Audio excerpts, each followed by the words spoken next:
from Finland to all of you around the world, and a very warm welcome to join this People and Purpose podcast. How very exciting to kick off the very first episode of this brand new podcast, which is dedicated to exploring the intersection of work, culture, and purpose across the globe. In each episode, we get to visit a new country and we get to meet a purpose-driven leader. My name is Tarja Takko, and I am the CEO and founder of Takko Advisory, and I am the host of this podcast. The first episode is focusing on Australia, a nation known, I think, first of all, for its beautiful beaches, but also cultural diversity, work-life balance, and innovation. I'm very happy to introduce my guest, Reianna Vercoe, who is driven by a clear sense of purpose and innovation. Let me introduce Reianna a little bit. Reianna is a recognized expert in Australian payroll and HR processes and trends with over 20 years of experience in HR software solutions delivery across multiple industries. Reianna is a product management expert, and she has also completed postgraduate studies in HR and organizational culture, offering thoughtful insights into the complexities of people management. In addition, Reianna is a long-term part-time small business investor and mentor, bringing first-hand knowledge of how HR strategies play out in both large organizations and smaller growing ventures. I asked from an ex-colleague of Reianna, how would he describe her? And this is what he said. Reianna is a very purpose-driven leader, and she lives to make the world more special. Reianna is inspiring, caring, and warm as a person and as a professional. What she does with very high ambition and very high expertise. Reianna, warm welcome. Oh, thank you for having me. Thank you so much. Thank you for starting this podcast as well. Exciting. Let me ask you a first question. Can you share a bit about your journey and what drives your purpose as a leader? I was thinking about this one when you'd asked me one time previously. And I thought, I probably won't go professional for this answer because actually I have a pretty distinctive name. So if anybody wants to know anything about me, they'll be able to find it on LinkedIn pretty easily, or you could just shoot me a message. I'm always happy to answer. A couple of years ago, I did an exercise through a very interesting thought leadership company we have here in Australia called Mojo. And it was basically talking about the first memory that you have of anything from your childhood. And I thought, this is going to be really terrible because I don't actually have a really terrible memory. But when I did it, it was actually it was easier than I thought.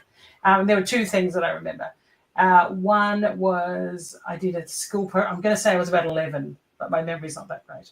And I did a school project about India. So this was a long time ago as well. It was way before you could just sort of photocopy things. So I remember very painstakingly tracing lots of pictures out of an atlas and basically putting together this huge block of wood covered in tinfoil. I'm sure my mum was thrilled. Covered in tinfoil with lots of pictures of people in Indian dress and facts about India. And I asked my dad to drive me to school with this huge board covered in pictures of India. And of course, I got a big fat A for that project, and everybody really loved it. And it did make me think, part of my own purpose, and it is still now, is I do like to feel like I'm part of something special, and I like other people to feel like that too. So I do like to basically create a narrative that inspires other people and brings everybody along for the journey. So that's always been something that motivates me and is core to my own purpose.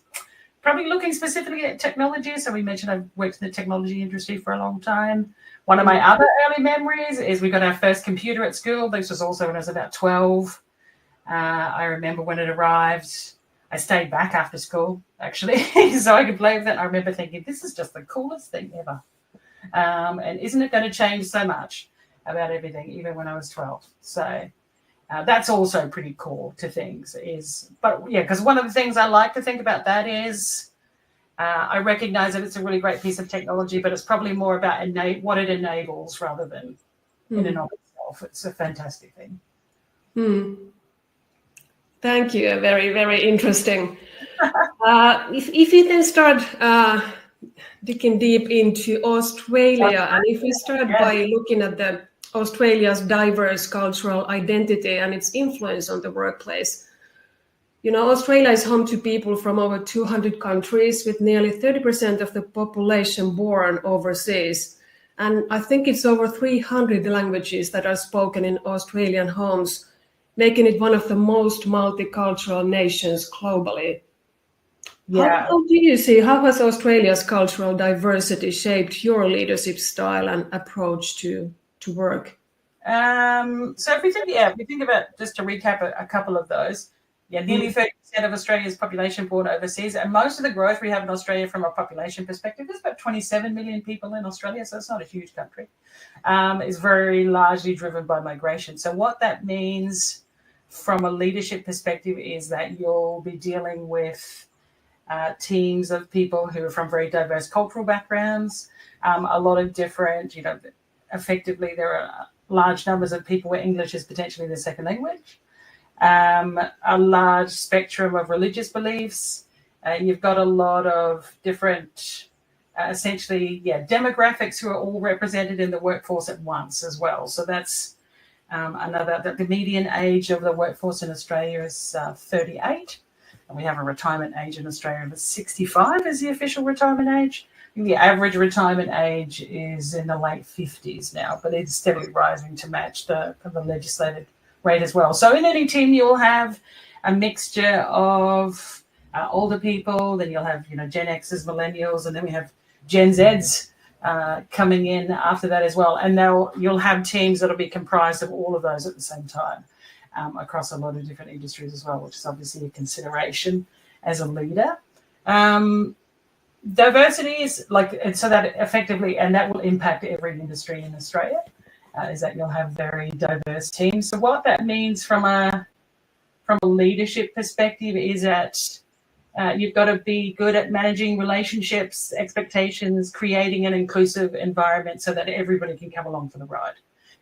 So it's part of your role as a leader to create a narrative that everybody can buy into.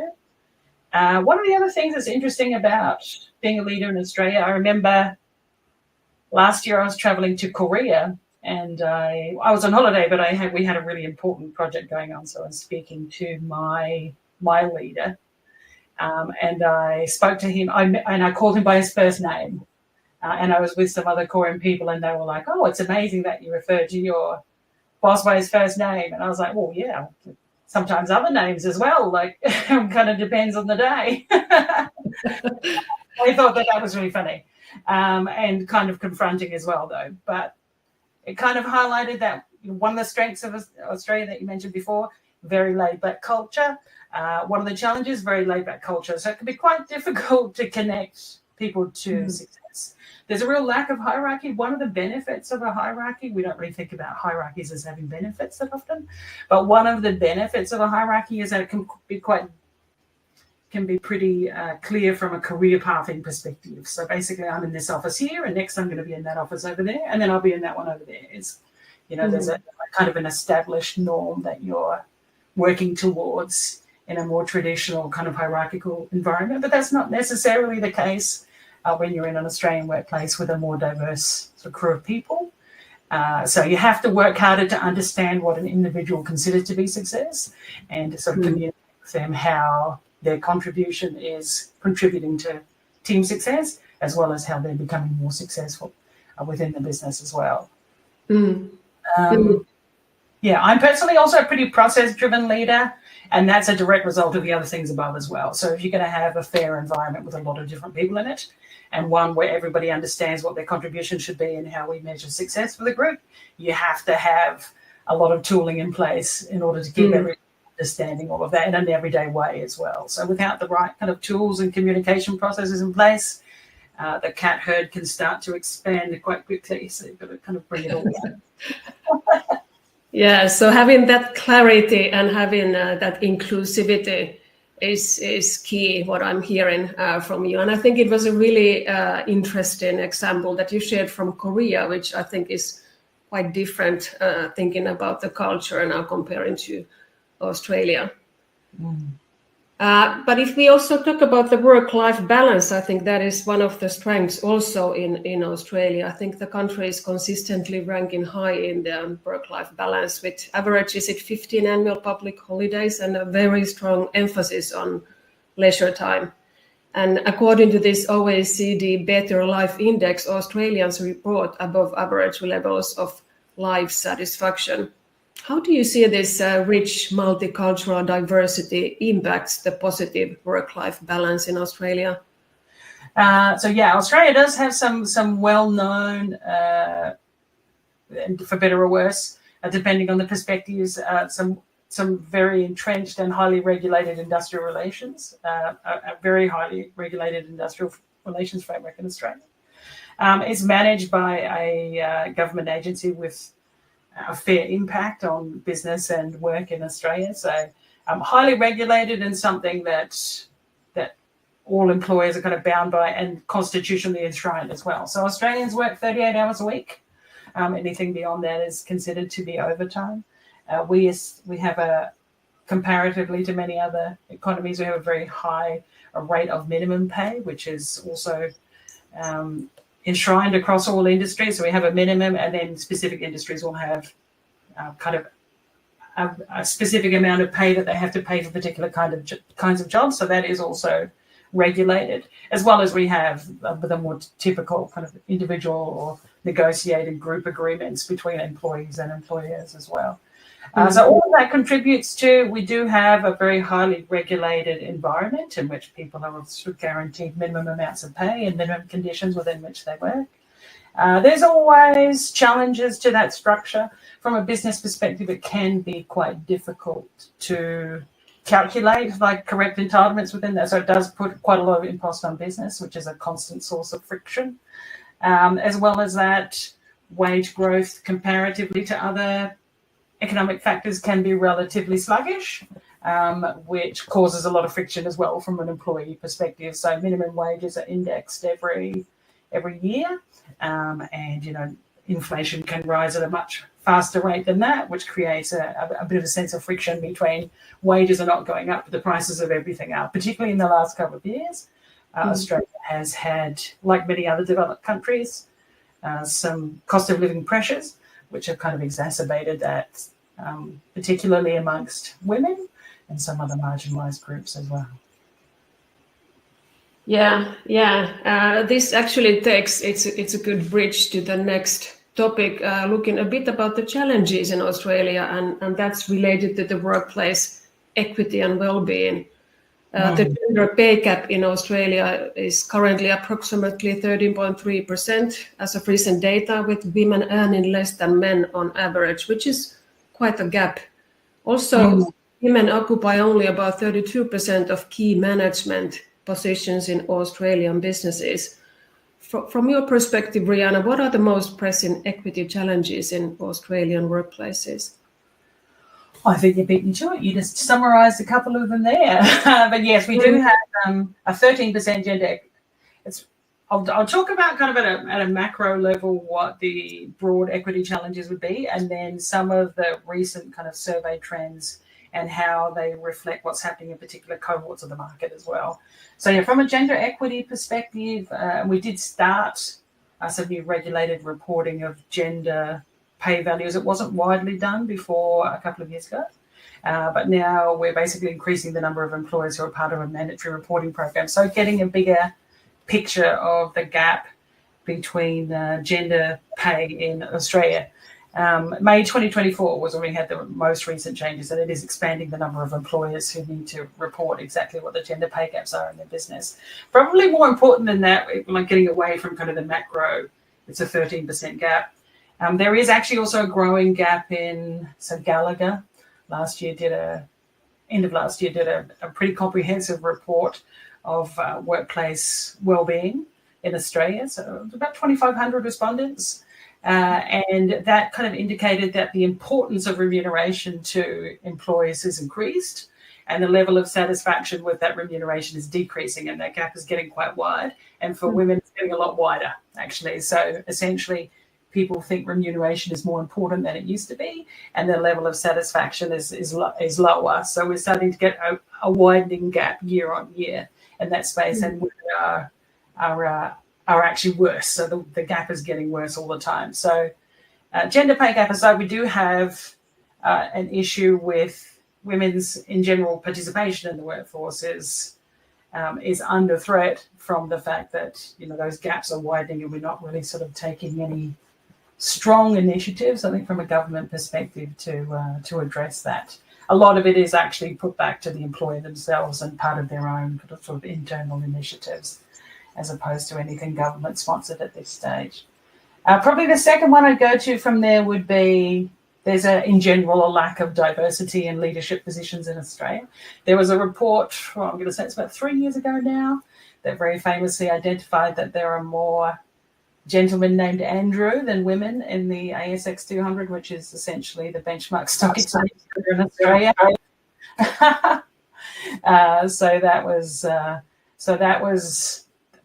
That made a lot of headlines. The idea that there are more men of one name than there are women in the ASX 200 was a bit of an eye-opener. And actually, those numbers appear to be getting worse. So the number of women in ASX 200 companies and leadership roles is reducing. I think we do have a kind of a systemic issue where the way we evaluate somebody's suitability for leadership roles is pretty consistent across the board. We don't allow for a lot of sort of different paths to that kind of role, which in general presents challenges from people from a lot of different groups in entering those particular spaces. Probably the third biggest challenge is mental health is a very significant focus in Australian workplaces, despite the fact that we have high levels of work-life balance, as you mentioned, and a lot of regulation around pain conditions at work. We still have some gaps in supporting employees who face mental health challenges. A lot of people in Australia are employed in traditional industries, so there's a lot of stigma around mental health, and there's a lot of accessible support systems, especially in regional areas where a lot of the traditional industries are based. So quite a few challenges, and also what was a bit maybe alarming was that you mentioned that the gaps are getting wider instead of actually seeing that there is going to be improvement in these areas. Yeah, actually, interestingly, specifically in mental health, that gap did get quite a bit bigger, despite there being a fair amount of discourse, public dialogue about the impact of mental health and wellbeing at work. Those gaps are also getting bigger. So last year, the Gallup report identified about 63% of employees not satisfied with mental health and wellbeing policies, and about 10% of people have resigned due to wellbeing issues at work, which is quite high and getting higher. So we do have a bit of an issue from a leadership perspective. I personally would encourage that, it's important for everybody to know the responsibilities and have sort of multi-level strategies in place for how you deal with it. So on an organisation level, policies, training that is easily accessible to everybody and targeted at particular members of your workforce. From a leader, an individual leader working with the people that you engage with every day, it is about having a level of empathy and relationship there so that you can have these kinds of conversation and providing the sort of space in which that can happen as well. So, yeah, but it's also, I think Australia has some national initiatives like Beyond Blue or Are You OK Day, emphasizing the importance of mental health awareness and support. So also on the government level, there is emphasis being put on this area. Yes. Are You OK Day? Yeah, and I would call that out as well because it is unique to Australia and a really great initiative. Is a not-for-profit that sponsor essentially, basically promote an awareness day every year, which is where we basically are encouraged to say to one another, are you okay? And everyone is given a lot of resources for sort of managing your way through that conversation, which is essentially one of the underlying issues when we're talking about say that the largest traditional industries in Australia would be agriculture and resources and mining, are both very male dominated and both ones where you have those persistent problems with people being unable to effectively have a supportive conversation about mental health. It's about providing somebody with that guidance to understand exactly what the expectation is and how you should respond to it, for example, because not everybody's really sure about that. Yeah, I think you already reflected on how do you as a leader address these mental health and well-being issues within your organization. But could you still summarize, Reianna, what would you say is most important for the leaders to address these issues? So I'm going to say that the most important thing I find is training. So I think there's an assumption that there's a level of knowledge about how to handle mental health and wellbeing issues in the workplace that isn't necessarily there, especially across kind of different industries. So it's about ensuring that you provide proper training. And then you mentioned earlier Beyond Blue as an organisation we have here in Australia. They provide a lot of resources that help workplaces to educate different members of their team in how to have an effective conversation about mental health and wellbeing at work. It's not something that anybody enjoys to do. It's not something that comes naturally to everybody. So it is about kind of creating that shared knowledge of this is my responsibility as an individual, because there is an individual responsibility as well if you are under pressure at work. There's actions that you should be considering taking yourself, but then also, as a leader, these are the ways that we support you to have conversations with people if you think an intervention is required, or if somebody comes to you, this is how you respond to it as well. So training plays a big part, and there are fortunately in Australia, we do have a lot of resources for that as well. That's positive, and I think it's really important what you mentioned, that it is also individuals' responsibility. Of course, managers play a key role, and as well as the leaders, but it is also the individual's responsibility. If we move forward and look at the innovation and purpose-driven leadership and explore a bit Australia's role in innovation and also your contribution as a purpose-driven leader. You mentioned mining already. I think Australia is a leader in sectors like mining, technology, fintech, and agtech, with significant government support for innovation through grants and tax incentives. Also, what I saw, Australia ranks 5th in the Global Innovation Index for innovation outputs, reflecting a very strong culture of research and development. How do you see innovation shaping Australia's future, and what role do you play in that? So, we have mentioned it a couple of times, but Australia is very reliant on traditional industries. So mining, agriculture. The economy is increasingly diversifying into other industries that you mentioned as well. We are actually, interestingly, that we're talking about the rate of research and development and investment in that in Australia. Internally, in Australia, there's a lot of commentary about, is that really enough? But it is reasonably high. And traditional industries as well, they're also pursuing sort of higher levels of sustainability all the time, and that naturally drives a lot of innovation and searching for newer solutions and better models of ideation and execution. So I'll focus on those last two parts, because that's actually, I think, one of the things that's shaping Australia's future is that part. So the model for ideation and execution, and it's also part of the role that I play in that as well. So probably two roles that I'd say for myself. Australia has a very tight, it's an employee-driven labour market, so we have 4% unemployment, which is actually up from where it was, and very diverse in terms of participation levels. So you'll have some people who are full-time engaged in the workforce, and then other people in more casual kind of engagement. And different levels of technical literacy across a lot of industries as well. So I think one of the roles, and I really enjoy this part of it, is helping businesses to more effectively manage the human resources that they have available to them at work. So this has benefits for both employees and employers as well, of course, because everybody wants to be basically deploying the resources they have to ultimate effect. And as an employee of a business as well, you want to make sure that you want to feel like your contribution is meaning something to the employer. And as I mentioned before, it's a highly regulated environment. So it can be a challenge for an employer without kind of the right tooling in place. So that's an important part of my purpose. As well as that, the culture of innovation. So I think we have a tendency potentially to think of innovation as a creative process, but or creative activity, but innovation is actually a process. So there's a method to ideation, and then the execution and understanding of those ideas and how you're actually going to turn them into solutions for the market. And that's also, so even sort of well-established project management and ideation frameworks like Agile, for example, which are pretty common in technology companies, not so much outside of industries where there's a lot of innovation.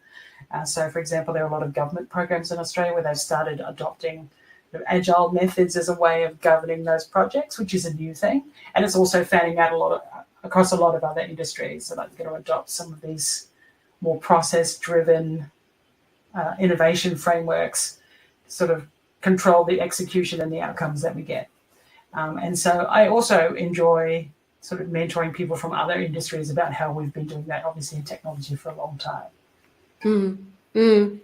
And as you mentioned, the ideation is a process, but I think it's also for the many companies, and it's a way of working. There's continuous learnings, continuous development, so that you always look at how you can do things even better, or how you can improve, and how you can look at outside of the box and really think fresh on what you are doing.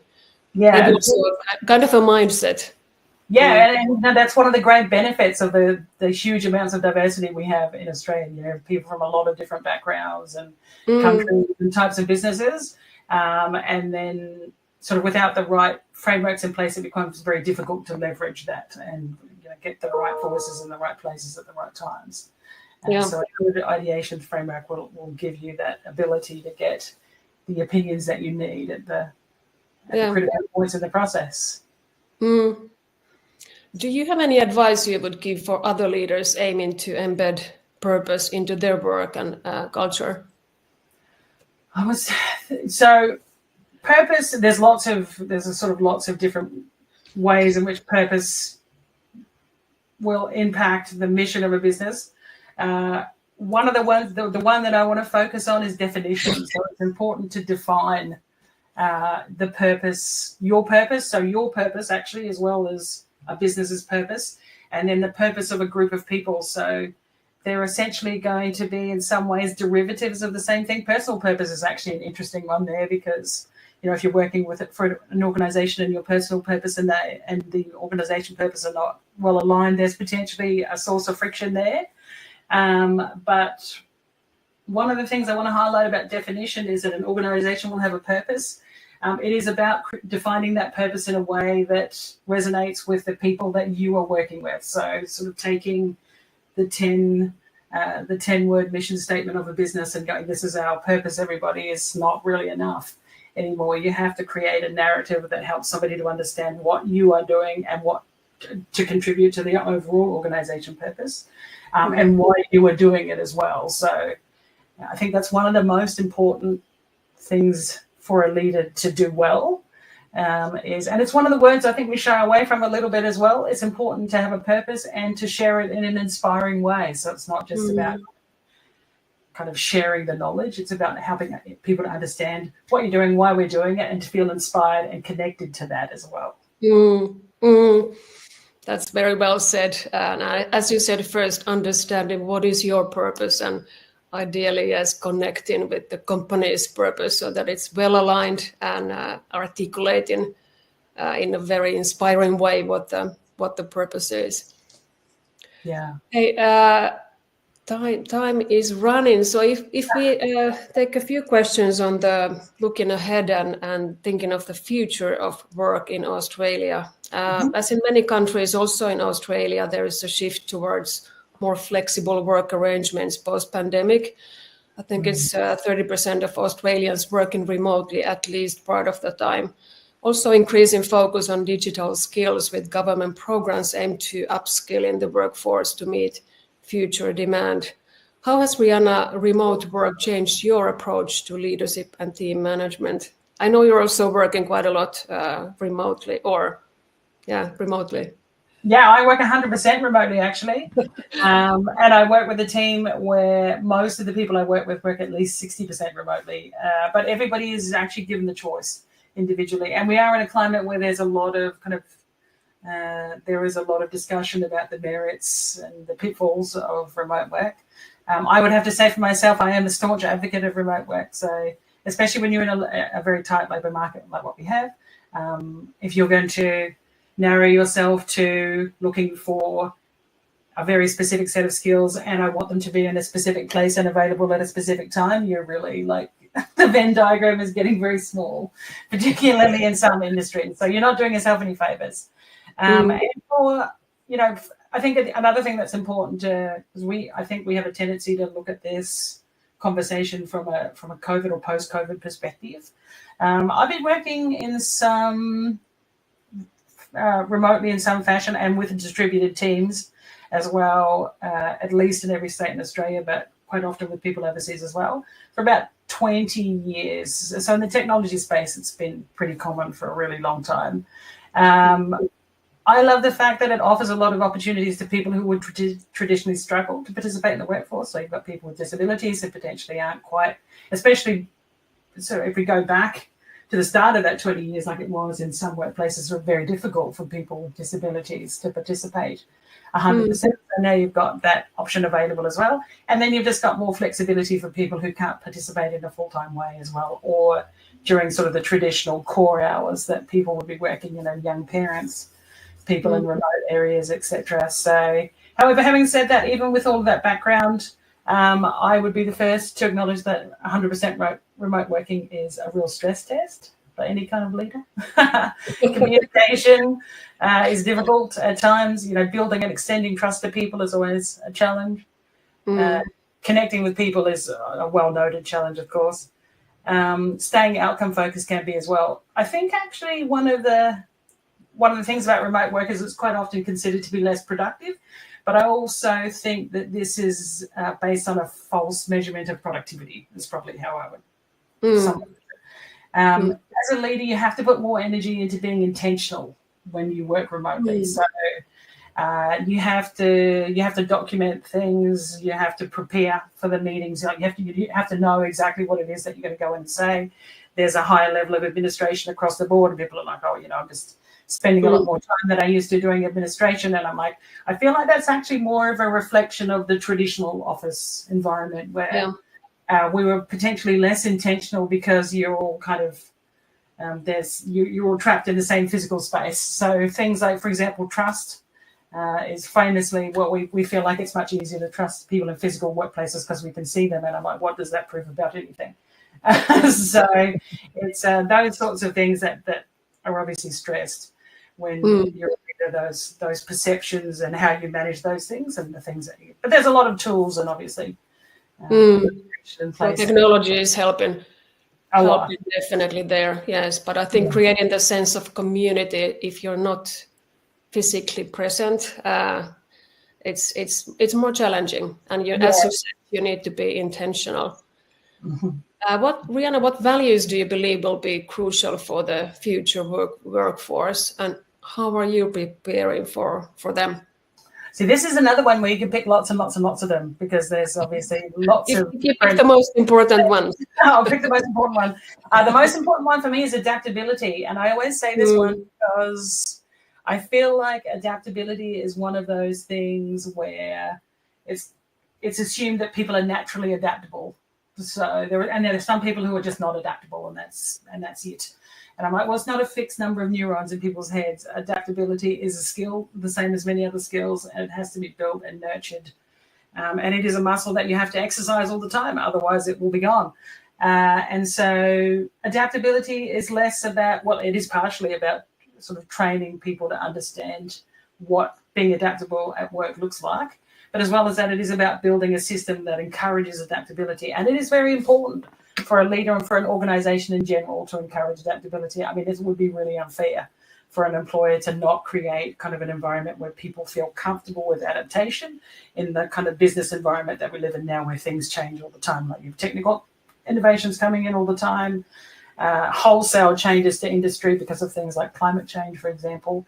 So you have to kind of be doing the right thing to make sure that your employees and the people and stakeholders in your organisation can always come on that journey with you. parts of adaptability that I always encourage people to focus on would be, it's what I hate this phrase because I feel like it's been stolen and misappropriated by lots of people, but a growth mindset is a good thing. Within my sort of context, I was trying to describe a growth mindset as being encouraging people to think of challenges and changes as not as threats, so as opportunities. So it doesn't have to be that you're continually focused on growth, which I think is kind of it's become permutated into that over time. It is about sort of looking at challenges and opportunities and changes and going, this is not a threat to me. And that is about environmental safety a lot of the time. So about encouraging people to share their ideas, to share their feedback, to be open with their communication about things, for example. And that's part of what creates an adaptable environment. The other thing I think, and this can be quite difficult for leaders as well, it is about sharing the right amount of information about the actual challenges of a situation as well. So I think historically there was a real reluctance to share kind of the real landscape within which we operate, but I feel like that's sort of slowly changing over time, is that we're more willing to share within a business the actual context of the challenges that we face and look for collective contributions for how we're going to solve it as a business as well. Excellent. I was going to ask Reianna as one last question from you, 3 key takeaways, but I think you actually summarized that already by talking about the values. You mentioned the adaptability, and you talked about the growth mindset and the leaders also giving the right amount of information. Reianna, is there anything as a last guidance or as a last key takeaway that you'd like to share with the listeners? It's probably about, a couple of years ago, I became interested in the phrase crisis of leadership. We've had a succession of probably not particularly inspiring political leaders in the last couple of decades in Australia, and that phrase would come up a lot. And I always wondered where it came from. And so then I went off to Google and I found the book, which is a book called Leadership from 1978. By a man called James McGregor Burns. And that was where the phrase came from. And I thought, that's very interesting. My immediate thought was, though, 1978, how applicable are really these learnings going to be in 2024? But I actually found that a surprising number of them were. And I thought the key takeaway from me from that, and the one that I would share with everybody today, is I feel like leadership has kind of evolved to this, it has evolved, and rightly so, to a discipline with a lot of different parts to it. And in a modern business, there's a lot of parts to being a leader. But it's always good to reflect on sort of the core skills of a leader and what it is that people expect from you in a leadership role in any place, whether it's in work or in society in general. And, they're looking for some of the old traditional values that I think we've all moved away from, which is, calm focus, sort of an inspiring narrative, a cool head, for example. And a lot of the book that I read was about that, and it made me think, I think we maybe have a bit of a tendency to underemphasize that. I think in modern leadership, some of the kind of the original parts of the discipline. Thank you so much, Reianna. And I think we will share the names of those books later in the comments. But thank you so much for joining this podcast. It's been very insightful to hear your thoughts and also your stories, also your guidance, the values you talked about was really, really insightful. So thank you once more, and thank you everybody for tuning in. I encourage all of you to reflect how you can incorporate purpose into your work and leadership style, and how you can make a difference and drive positive change in your work and also in your life. Thank you for joining, and tune in for the next episode. Thanks again, Reianna. Thank you. Bye.